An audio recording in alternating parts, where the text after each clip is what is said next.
yeah, the play pump's really simple. It's a children's merry-go-round that gets bolted on top of an existing borehole.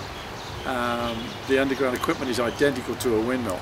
It's a positive displacement pump, so it basically goes up and down. As the children turn it left or right, the mechanism changes their circular movement into reciprocal vertical movement.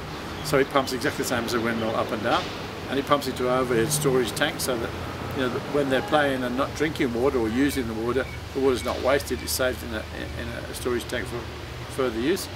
And we have got a gravity feed pipe to a tap, so that people can use a tap to take the water from the tank.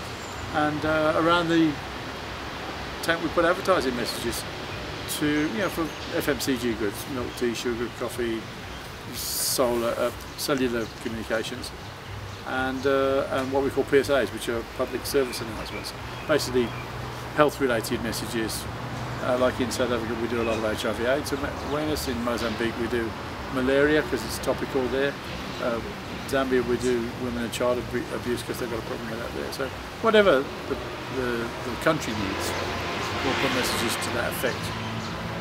That's it. Pumps you've done? Yeah, well, we started it in 1994 with 2. It's now 2011 and we've got close on 2,000, and we're in South Africa predominantly because that's where we started. We're in Mozambique, Lesotho, Swaziland, Zambia and Malawi. We've got about 300 in Malawi, we've got 300 in Lesotho, about 110 in Mozambique, and the rest are scattered all over the place. So it's always been a bit of a bugbear to me to be able to provide not just drinking water, but water for people to, you know, irrigate vegetables, wash their hands, clean their clothes. Water is a basic human right, as far as I'm concerned. And I think that, you know, privatisation of water, I don't really want to get into this one, but yeah, it's difficult for me to take a grasp of that. So yeah, always wanted to get into water, especially with African people, because they really do, and especially the women. They have a really, really hard, rough end of the deal. You know, they collect water all day. They're like beasts of burden carrying the stuff, 20 kilograms. And I did one presentation at the World Bank where I filled up a container and when I gave it to the managing director of Mercedes-Benz, told him to put it on his head and walk around the table, so he got to understand what the story was. He didn't do it, but nevertheless, I think he got the point across. You know, because it is a hardship. Well, ideally, you know, we'd like to try and move into another continent or into the rest of the world. Well, that's probably a bit too ambitious, you know, because Africa's so big. You know, I think to do Africa would be like first prize for me. And I haven't got the time, you know, it's just haven't got the time to do it. It's a massive country.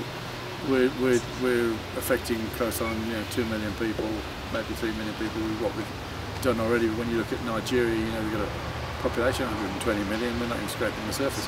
But we are making a difference, and it's made a difference. What we've done is made a difference to a lot of people, and it's changed their lives forever. And for me, you know, it's something that people can't take away, and it's made me very proud. Well, I'd like them all to sort of, you know, have a look at what we do and see if they can come up with, you know, ideas that'll complement it, that we could partner with. If they've got any, you know, extremely wealthy uncles in the hidden closet, then maybe they can send some money over to us, or they could perhaps come up with some ideas, or just, you know, engage.